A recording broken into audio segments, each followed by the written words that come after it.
So keeping up with ranking the transit lines that I've come across, I would love to make this a whole series and all that, but honestly, there's really only two that I have a lot of experience with, at least right now, with those systems being of course, the LA Metro as we saw in the first ranking, and now as you can tell by the title, San Diego's MTS. Now similar to LA, San Diego is also another city that really isn't known for its transit, but definitely does have a system. It's also known for other stuff like good weather, cool cars, beaches, great food, and baseball, which just so happens to be what LA is also famous for, but better. At least if you ask my friend Justin anyways, who was actually from San Diego, and definitely therefore an objective source that isn't biased at all.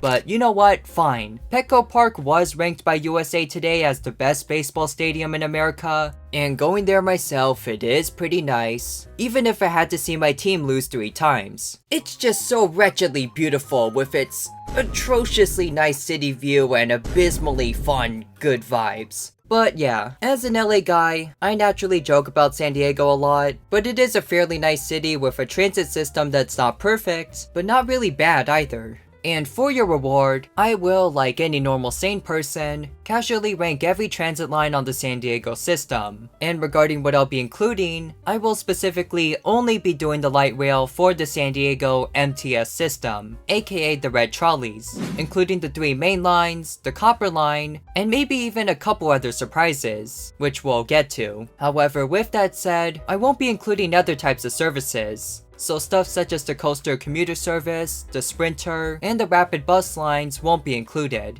At first I was originally thinking of adding them as I assumed they were similar to the G or J lines in LA, which I did rank, but honestly as of writing this, I've ridden the rapid only once, and upon looking into it, I found out that there's actually a few of these lines that basically make up their own complete system and could probably be a whole video in itself. So with that, I decided to not include them. But with all that out of the way, grab your pronto cards, hit the door button, and let's begin.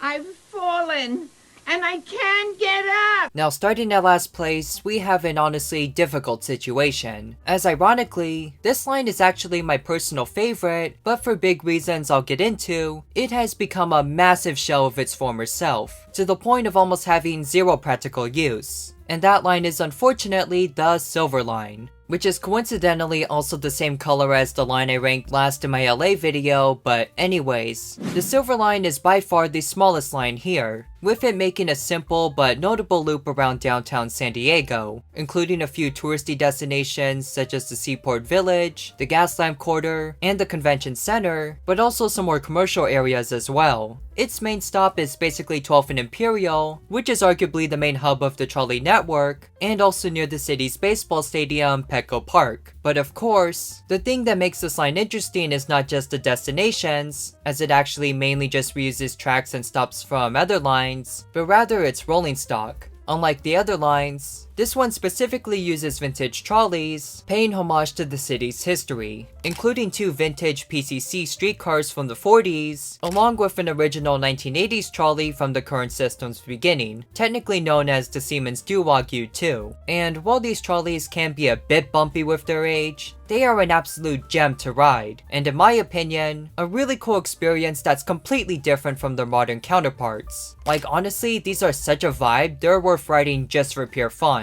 However, with all that, you might be wondering how such an interesting line with unique qualities ranks absolute dead last. And honestly, if I'm being frank, the main and absolute biggest con of the Silver Line is its schedule, or rather lack thereof. Because it's one thing for the trains to take a while to show up, but to say that the Silver Line's schedule is limited would be the underestimate of the century. Beginning with what its daily schedule looks like, as of writing this, the trolleys only depart 12th and Imperial every hour, with it taking roughly half that to complete the loop, which can make taking it outside of 12th and Imperial a bit awkward, as it basically takes a 30-minute break there before starting again. And even with this, it only runs from 9 AM to 5 PM, at least on the days it's set to run. It only runs on very, and I mean very select days. As in like literally only 10 days out of the entire year kinda select. So the only way you'll actually get to ride this thing is if you actively seek it out, or just have some absolutely insane luck. But even if you do try to come on these very select days, it doesn't always run, even on these days. For example, I first came here in 2024 on Memorial Day, Independence Day, and the Trolley Anniversary Day to get footage of it, and from that, I was only able to ride it once on Memorial Day before it suddenly shut down early, and for the other 2 days, all of its departures were completely cancelled altogether due to construction. So yeah, that's why I have like 3 or 5 whole clips of this thing, because it's just super hard to find running. From what I know, even though the trolleys have been restored, they do still have mechanical issues due to their age, causing some to become out of service for periods of time, or in some cases only being able to get a couple runs in before it has to shut down early. And with all this in mind, I feel like I just have to rank this line low, just because of how insanely limited and downright abysmal the schedule is. Like in any situation imaginable, I just can't see this line serving much use in its current state, unless you're just trying to ride it for fun, which even then, as we've seen, is still really difficult to do. Now, I know I'm gonna get some hate for placing it here, but once again, I need to reiterate that this is actually my personal favorite, and if anything, I just hope it can get better, as using restored old trolleys is such a cool idea, and one that so many people and volunteers spend so much time or care making a reality. And with that said, I do hope it can get the resources it needs, and run more often like how it did when it started. Part of me is genuinely worried though that this line will get completely axed soon, with the budget cut still being a major concern, but I do really wish it can be improved and brought back to its former glory. I can't believe it! We're actually here at the biannual Jellyfish Convention! Now up next we have another kinda weird one, and it's the Special Events line. This is another one I'm not entirely sure really counts because, as the name implies, it's just a temporary route added for special events, primarily Comic-Con. In fact, it's so temporary, I don't even have footage of it to use, but I just thought I'd cover all my bases here and just talk about it anyways.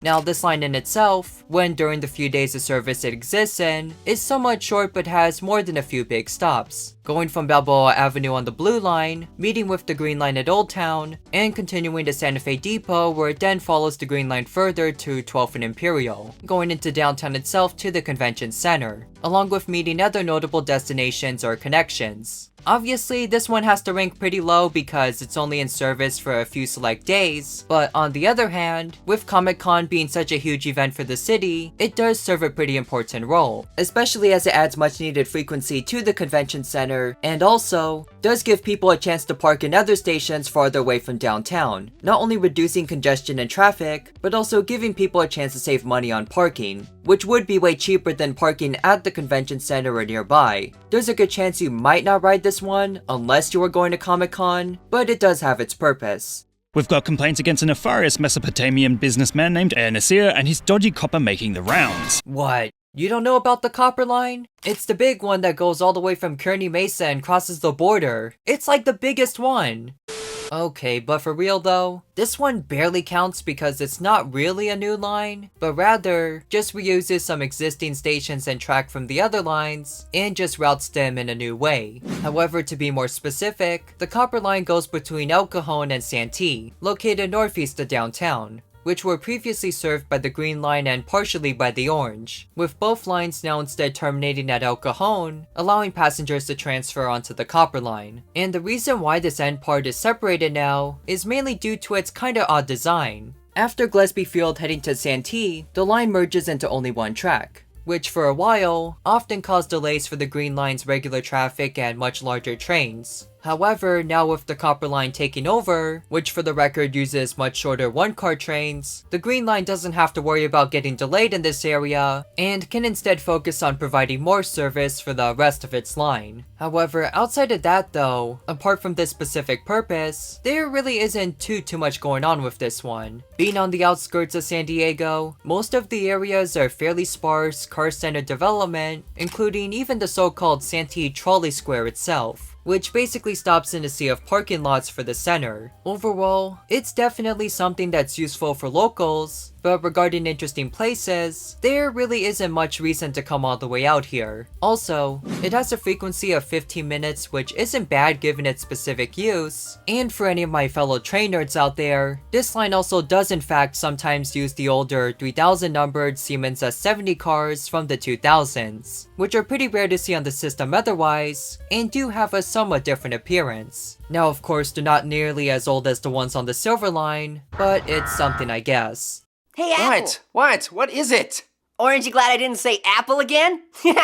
So for our first main line, and the first one you probably came here to actually hear about, we have the Orange Line. Overall, I don't have too much against this line as it's decent in itself, but I ranked it in third as, personally, the destinations it goes to aren't really as interesting or notable as the ones we'll see on the other lines. It doesn't really stop at any major tourist destinations, popular neighborhoods, or frankly, even major schools to at least my limited knowledge, which might explain why the trains on this one tend to be the least crowded, even with 15-minute headways. Now of course, it's not completely empty or useless as it still goes through a few neighborhoods and notable cities, with it going between downtown and the city of El Cajon. Although, as you might suspect, quite a few of these areas are pretty suburban, have limited bus departures, and like most of San Diego are still very car-centered, so navigating them can be quite a challenge. But if I'm being honest, I actually do kinda like this line, because while there aren't as many interesting places to go to per se, its actual route is pretty fascinating, at least from a design perspective,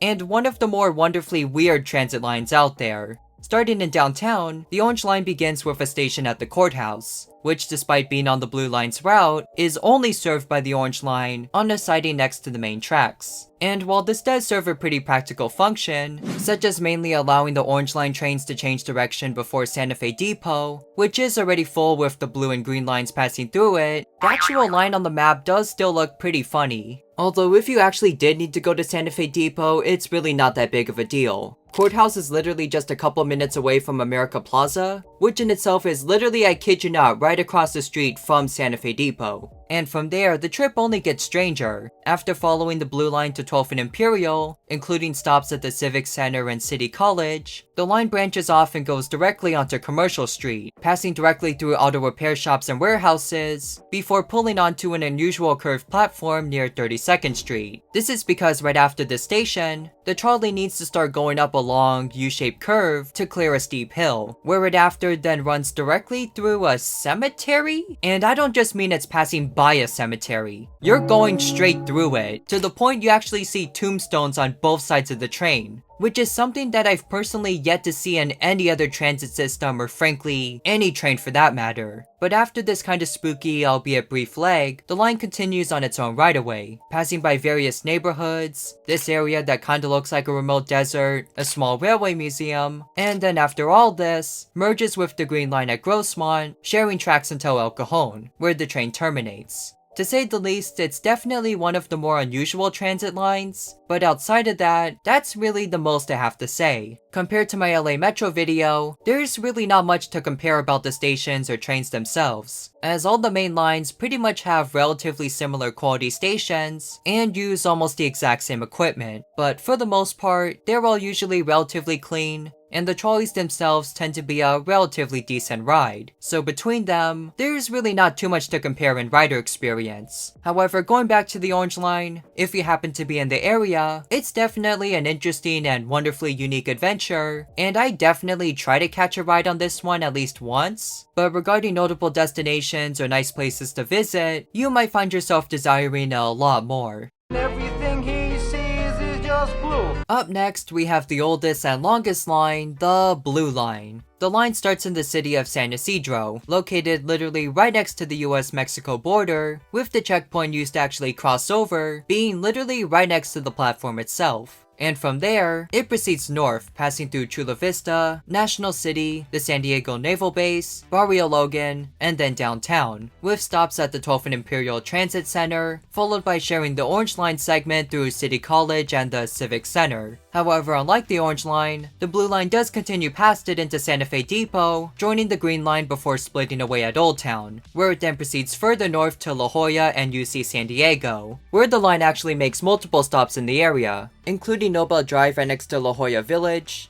the VA Medical Center, Central Campus, UC San Diego Health, Executive Drive, and finally, UTC. Located right next to the gigantic and honestly pretty nice Westfield UTC or University Town Center Mall. And to say the least, this line definitely does serve a lot of important destinations. And outside of these destinations, the ride itself can be pretty nice as well. As with the northern extension towards La Jolla, the trolley has a relatively smooth and fast route with little interruption. And even down south, the ride can be a bit bumpy or rougher, but is still separated from the street apart from crossings. And regarding frequency, this one actually has the highest of the whole system, with trains coming every 7 or 8 minutes between San Isidro and America Plaza. Although it should be noted that north of America Plaza, the trains still run every 15 minutes, like all the other major lines. However, with that said, I should note that on multiple occasions, I have definitely waited longer than 7 or 8 minutes, as most of the line does run pretty fast, but with it running directly on the street in downtown, this particular segment can be pretty sluggish. Especially in the event you end up getting stuck behind a lot of red signals, or can't leave one of the many stations here because people keep holding the doors open for like the 8th billionth time. I myself have definitely been insanely close to missing an important train because of these delays and all, so for those who plan things last minute or don't give themselves a lot of extra time, that might be something important to consider. Also, besides potential delays, I should also add that the trains in between downtown and San Isidro, despite being pretty frequent, can also still get pretty crowded, to the point that you'll usually have to stand for most rides. And if there just happens to be a baseball game happening at Petco Park, all I can say is best of luck to you. But even on a regular basis, this line does get a lot of crowds, with many people relying on it daily for transportation between downtown and the mini communities south of it, or in some cases, even across the border to Tijuana in Mexico. Its main issue is that it's almost suffering from its own success. Now, obviously, standing on the train is usually not a major issue, but compared to the other lines, it can make the average ride experience a bit more uncomfortable. And overall, this line clearly needs more capacity or possibly even additional services, like an express train straight to San Isidro as some have proposed. And also, while I did mention the line going to a lot of destinations, many of the stations outside the main areas do kinda suffer the same problem as a lot of the other lines, which is that some of them are in areas full of car-centered development or are just straight-up parking rides, limiting their use if you're not taking a car or trying to ride the bus, which in itself may or may not have the best schedule. However, even with some of its flaws, and having a slow downtown segment, the Blue Line still connects a wide set of important destinations, has a pretty good frequency all things considered, and does have mostly fast speeds. So while this one isn't my number one pick, if you wanted to make the argument it's the best, I honestly wouldn't blame you. Slam Diego love!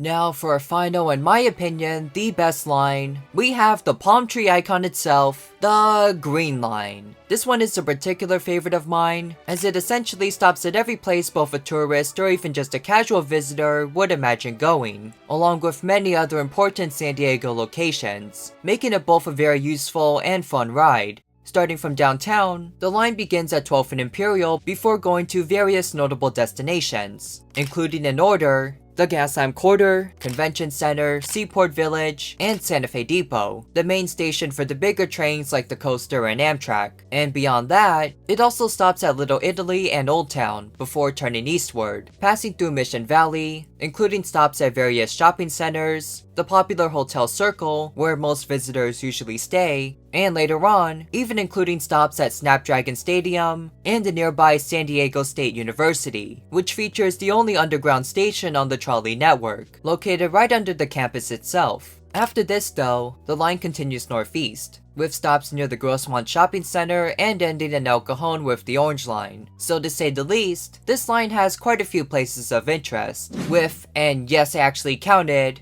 5 different shopping centers, 9 including places such as the Gaslamp Quarter, Old Town, or other prominent shopping or dining areas, and 11 if you include the former segment that's now the Copper Line. Why in the world does San Diego have so many big shopping centers? Or rather, why did they make this line hit almost every single one? Like, was there secretly some kind of bet or challenge between the designers to see how many they could possibly hit? What's going on here, y'all? Now, to be realistic, I'm sure the average person won't visit every single one, and they are mostly very car-centric parking lot filled centers, but this has got to be some kind of record. It's pretty impressive. And apart from that, the views from this line are also decent as well, whether it be the open space around the convention center, or speeding through the elevated parts of Mission Valley. Taking this line tends to both be a lot less chaotic than the others, and honestly very chill with all the scenery you pass by. And overall, apart from some of the stations being in very car-centric areas, I honestly don't have too many complaints about this one. When I first wrote this script a while back, I was gonna talk about how the trains have super long waits, especially on weekends or later at night, but as of now, it does seem like they consistently run every 15 minutes every single day, which isn't necessarily the best or quickest frequency out there, but honestly decent all things considered. And yeah, I may or may not be biased with this one, as this was the line I grew up taking the most on family trips and such, but considering how much I've ridden this line and the others I talked about, even as an outsider, I think I can make a genuine argument for this one being the best, although I still won't deny that the blue or orange lines still have their use. However, for the sake of this video, with its overall great trains, many destinations, both for tourists and locals, decent service, and even nice, relaxing scenery, I personally consider the green line to be the best San Diego trolley line.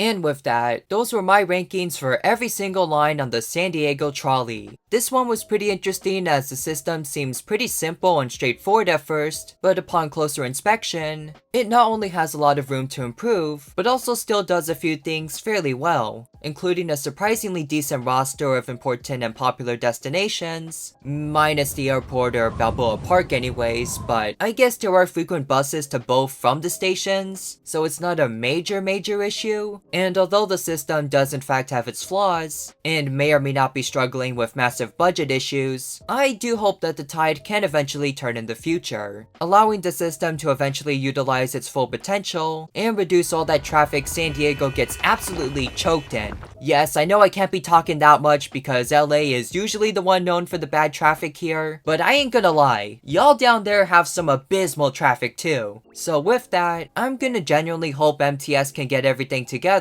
and that the population can be happy enough to let it all work when the time comes. But until we get that elusive purple line or the blue line crossing the border, that's gonna be all for today. Let me know which line is your favorite and how you would rank them. But until next time, I got a trolley to catch. So with that, my name's Hideaki, and for now, goodbye.